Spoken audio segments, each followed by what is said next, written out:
Would you rather spend the night in the Upside Down or in the real world, but in Hawkins' lab? Oh, shit, dude. Did you come up with that on the spot? I did. Damn, that was good. I'm going Upside Down, dude. I'm at least explore this bitch. I ain't chilling in Hawkins' lab. Dr. Brenner's asking, stay away, Papa. I ain't calling you daddy. That's damn sure, bro.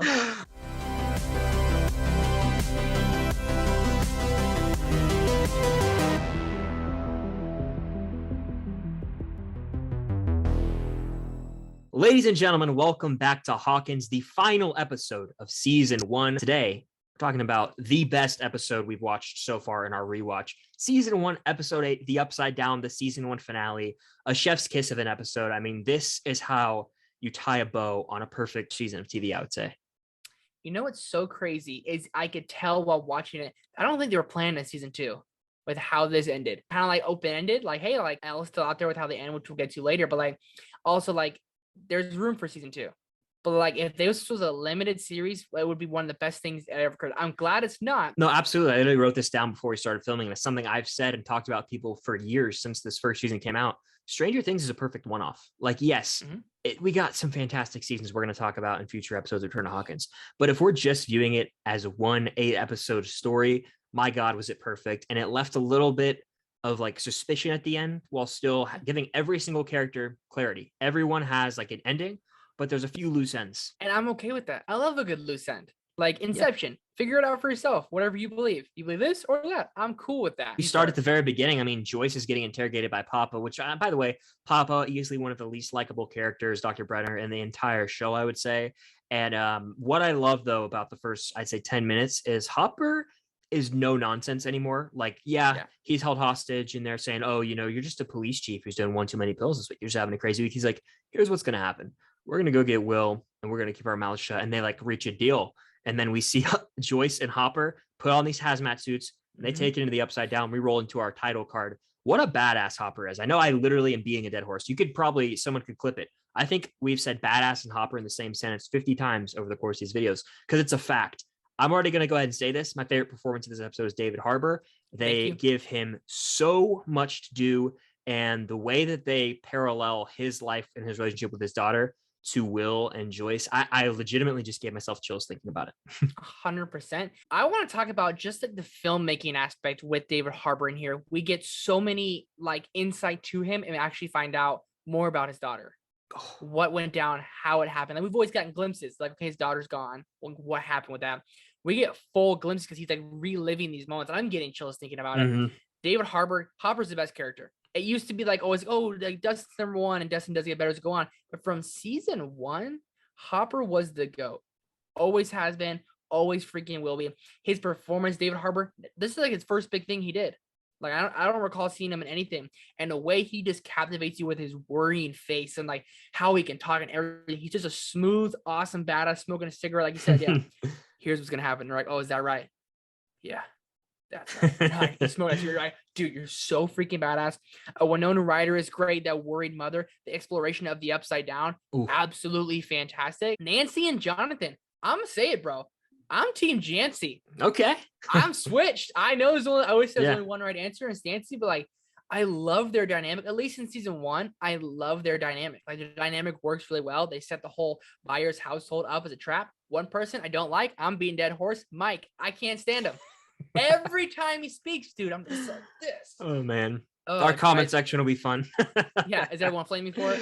Yes. Yeah, they do. Mike Hater. That's fine. Mike Hater all day. That's all right. He's not that good in season 1. Right? He's an overrated character. I agree. He's just mean. One of the best moments between Jonathan and Nancy here is when they have the whole house set up, and then Steve is back and he comes knocking on the door. He's trying to make amends with Jonathan. He's like, Nancy, what's wrong? Did he do this to you? And then he runs in. And it's honestly pretty comedic seeing Steve just freak out the whole time. And I laugh out loud every time this happens. Nancy pulls out a gun and is like, you have 5 seconds to get out. I was like, oh my God, a fully loaded revolver on him. And he's like, Nancy, whoa. Just seeing Joe Keery freak out. It's pretty damn funny. He's my second best performance. If it wasn't Hopper, it would be Steve. Like, when like this all shit goes down, and like, Steve, you need to leave. And he's like, what? Like, what is happening? He's so good. He's like, that's me in a situation like that. And if you have no idea what's going on, that worried boyfriend, Jonathan, Steve, I just want to talk. Like, he gets the bat. He gets the bat. He and gets he's the like, bat, oh, dude. it kind of like makes a little noise, whips it around and he's smacking this thing. Like, it gives me chills, and it's kind of cheesy, but I still love it. Like, I start laughing and everything. Dude, It's the way he great. does the bat flip, that's one of his most iconic moments in the entire show. The only critique I have this whole episode that bothers me is I think that they went a little overboard on like the strobe effect in this episode. Like that just, I don't like that in like movies when like in The Amazing Spider-Man 2, they do it in one scene. It just bothers me. And like I know why they do it. It's because they're masking the visual effects so that like they don't have to have it in like full light. And it also probably saves them a little money budget. But like in the scene in the house, the strobes were a lot, but it really bothered me near the end in a scene in the school, which we'll talk about later. But they really went overboard, I think. That's fair. I never thought about like for the budget reasons. I feel like that's actually like a good point. Like, I never ever thought about it like that. I always thought about like, man, they're really putting you in here. Like they can't see, so now you can't see. It's like they should put a warning because my eyes hurt right now. No, yeah. My favorite shot from the show though is when Steve goes out to the car, like he's freaking out, dropping his keys, and he looks back, and you just see the house blinking. Like I love that shot. And that's when he goes back in. The action in the scene is great. The gang, Mike, and yes, Mike has some good moments in this episode. Him and Elle kiss. Finally, dude, yeah. He invites you to the snowball, which Max and Lucas go to in season 2, I believe. They do, yeah. There's just so much like they tie the bow beautifully because there's so many loose ends going in this episode. Like how are we gonna close it off? Lucas and Dustin definitely sidelined a lot, but like when Lucas yells, like you want Elle, you're gonna have to kill us, and Dustin's like, yeah, and Lucas is like, eat shit. I thought that was hilarious, man. My funniest moment of the whole episode. Papa's a jerk, and it's screw off trying to redeem him in season 4. You know what? He really does suck, but something that bothers me more is the way that like they never showed him get out, dude. He got mauled by a Demogorgon, and then he's just there, and like it just bothers me. The Demogorgon could have just stepped over him and kept going, and that's probably what happened. Yeah. But it's like, I mean, Stranger Things is the one show I kind of like get away with it. I mean, we see later on Hopper comes back, they just do that, and it's just a thing in media. But it's and Elle comes. I don't know. Elle comes back. How she comes back? I don't think we do. We actually do. It's the very beginning of season 2. Yeah. Who are the people that pick up Hopper? They're people that were with like the Hawkins lab, I want to say, because he's supposed to like clear the air with them. To me, I've always interpreted that as like he's just getting in the car with like Hawkins people. Gotta go into the Upside Down real quick. It's dark. It's gloomy. It's scary. But when they flash that light on Will, dude, it damn near makes me jump. Ooh. Because like the entire season has been leading up to this point, and when they're saving him, and it's my favorite, one of my favorite things you can do in filmmaking when you relate a past time in someone's life and show a clip of that and bring it to like the current present. So my favorite things in filmmaking, and then certain things does it quite a bit. But they're playing a song where it's called "I Like to Die," the same song they play for Eddie Munson. And now you had it from the first season, which I had no idea that's when it was from. Chills, almost cried. And I've seen this episode like once or twice already, and I almost cried because they're showing like Hopper's like little girl, and like they're not being able to do it, and he's doing it, and then Will comes through, and it's like the music, it's like use of music in Stranger Things better than any show.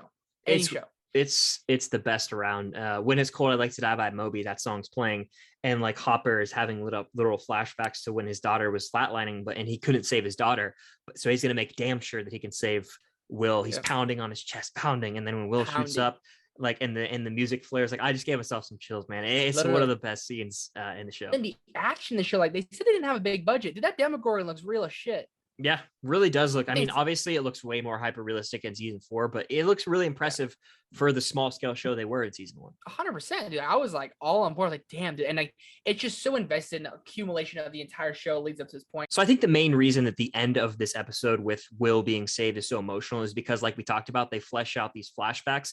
There's one in particular too, like the first time we see it that really hits is when like they first go in the Upside Down. Hopper's talking to Joyce. He's like, deep breaths, and then it shows him playing with his daughter when she's healthy, and then she starts to like have a breathing attack, and that like really upset me. Like that really made me feel unsettled inside. And, like, oh my God, it was like almost disturbing. And then we see obviously 100%. The end, his daughter dies, and he gets to save Will. But they really did a great job of using flashbacks, and the show always actually does good at flashbacks moving forward in future seasons. Nancy, season 1, probably goated. Oh, the best for her. Yeah. You can still see that like Will's alive, but like Barb definitely like is still going to be affecting her, and especially coming to season 2, like that was her best friend. Like she's gone, she didn't get saved. Yeah. And but like the Jancy moments in this are great. Like in Jonathan and Will, that's what I wrote down. Their brother moments are fantastic, and that's the only thing they got away from those minus in season 4 that kind of come back to them. Those brother moments hit, like Like at Jonathan the just seeing end him when like bringing some stuff for him, the mixtape. I was like, God damn man, it, like, dude, it gives me chills. It really does. like, I like how they're all sitting, like once Will obviously gets rescued, every character is like sitting in the hospital room, even Steve, they're all just waiting for him. And it's like you get a little moment of like happiness, and it's like relieving that he's finally back to normal. 100%. Like you're like, oh damn, like the show has like been so stressful since episode 1, Vanishing Will Byers, that we finally got him back. And then like obviously they kind of have like, it could be the end of the series, and I feel like they almost thought it would be, and then it was the huge global phenomenon that it is. But like Will coughs up that slug, Elle has that showdown with the Demogorgon, and she says like, whispers like, goodbye Mike. You're like, oh my god. Elle dies, we think. And then Hopper goes to the party, gets some snacks and some Eggos, and the Eggos is what gave it away. He put it in a little thing. He kind of taps it. And you're like, damn. Dude, they see, that's the way they gave us closure for every character while still leaving it open. Even we get like some clarity on the Stancy Jancy thing. Steve is with Nancy on Christmas, and Jonathan gets a new camera, like as a Christmas present. So every little detail, like everything comes full circle in this season. We see the kids playing D&D again. They're all happy, and they win the campaign this time. It's like, it could have ended the show. And at the time I was like, I don't even want season 2. Obviously, I'm very grateful we got future seasons, having seen 2, 3, and 4. But season 1, as an individual body, is perfection. And there's one major point too, looking back, that I really want to hit on. To me, after this rewatch, the kids weren't actually the main characters of season 1. Hopper and Joyce are the main characters of season 1. They're the ones that rescue Will. They are the front and center focus of the season finale. And then even second tier, I would say Jonathan, Steve, and Nancy have more time than Mike, Dustin, and Lucas. Dustin in this season is a C-level character. Not like I'm saying with the amount of screen time. I agree. Of the main characters, Dustin has the least to do. He's funny. Him and Lucas have nothing to do. But I think they finally realized that as the show went on, they got super popular. Everyone started loving him. Like season 1, you like Dustin, you like Lucas. Mike's, he's fine. But even Elle, like Elle is like the main focal point of this entire show. She is the Stranger Thing, but like their storyline, it's like moving everything around. It is like the main storyline, but they're not the main characters. It's hard to explain, but like their storylines pushing the needle. Yeah. But like Hopper and Joyce, I would say 100% have the most screen time. I would say Steve's still kind of like on the side, but like Jonathan, Nancy, like this is my favorite Jonathan. I love Jonathan this season. Obviously he's a creep and he has been on a journey this season, but like this is the Jonathan I wish we always had. And I don't remember him in season 2, which I'm excited for. That's my favorite Jonathan. Season 2 Jonathan's my favorite. He's even more of like the protective brother. He almost has a standout MVP moment in the finale of season 2. We'll talk about when we get there, obviously. Oh wow. But season 2, like I'm gonna be real. I'm really excited to get into it. I think I'm gonna have a new appreciation for this rewatch. I think so too. I think episode 7. Blasphemy. I think I might like it more than season 1 on rewatch. Maybe I'm getting a little ahead of myself. Okay, let's chill out. But there is many people who do say that. Yeah. At least one person. At least one we know. Yep. But yeah, I think we pretty much hit the nail on the head. Season 1 of Stranger Things could have been a one-off. It's chilling watching Will puke up that slug, and then it goes the upside down, and then he comes back and he's like, and Joyce is like, "What's wrong?" And he's like, "Nothing." And he eats like, and then they start talking like normal. It's like demonic almost. And then it zooms out of the window. Scary. Slow zoom out of the window. Boom. And Stranger Things. That thing, yeah. Yep. And it's like, the little beat it plays, whatever. Yeah. And it comes out. Boom. And that's a wrap on season 1, literally. This has been a fun ride. I can't believe we're already through season 1. Dude, I remember we talked about this. We're like, dude, we have 30 weeks of this. Well, we have 8 less than that now. We have 22. Holy Toledo. Absolutely nuts to even think about. But season 1, episode 8, The Upside Down, great episode. There's a quote I want to mention. We're gonna do favorite quote. Nice. It's when there's 2, and they're both from Dustin. It's when he's talking to Mike in the gym, and he's like talking about Nancy. He's like, she's kind of a badass now. Dustin says that. Yeah. And there's also one where he's like, the lunch lady always hoards that shit. He's talking about chocolate pudding. 100%. Those are 2 great quotes. I knew she was hoarding it. Yeah, Mike, we got it. Yeah. It's crazy his journey he goes on to become in my opinion, Dustin by season 4 is pretty much the main character. This my anticipation for season 2 is to see Steve the babysitter, to see Max again, Billy. I always didn't appreciate Billy, but a great character. But like Steve and Dustin, we get this Dustin or the Dave. Like that's the best. Like Steve, that's when Steve, they're walking around throwing bait around, and Steve's giving them advice on hair and everything. Oh my gosh, like, it's the best. I can't wait for that. And episode 7, it's gonna be probably my favorite episode of the show. That's my mark your calendars for that one, guys. That's gonna be a fun one. But ranting and raving about our favorite show. It's gonna be great. It's going to be something, but I think that's going to be a wrap. Let us know what you think in the comments down below. Favorite moment, favorite character, favorite quote, favorite episode from season 1 since we're at the end. Hell, rank the episodes of season 1 in the comments down below. Why not? Yeah. That sounds pretty fun. We should be back next week with season 2. We might do a buffer episode and kind of recap season 1, do some rankings. But again, we'll keep you guys updated on that as we get closer. But that concludes our journey of Return to Hawkins, at least for season 1. Again, stay tuned for updates regarding season 2. Trevor, been a hell of a journey. I can't wait to keep on keeping on with it. Man, it's been fun. Hopefully I can come back for season 2, all my Mike haters. Ooh. That's me with my L. Subscribe with the notification bell. Check out Trevor's channel and social medias. All that is linked down below. But thank you guys again for watching. We made it through season 1. Now we head on to season 2, the most controversial season. But until next time, see you guys on the other side of the upside down.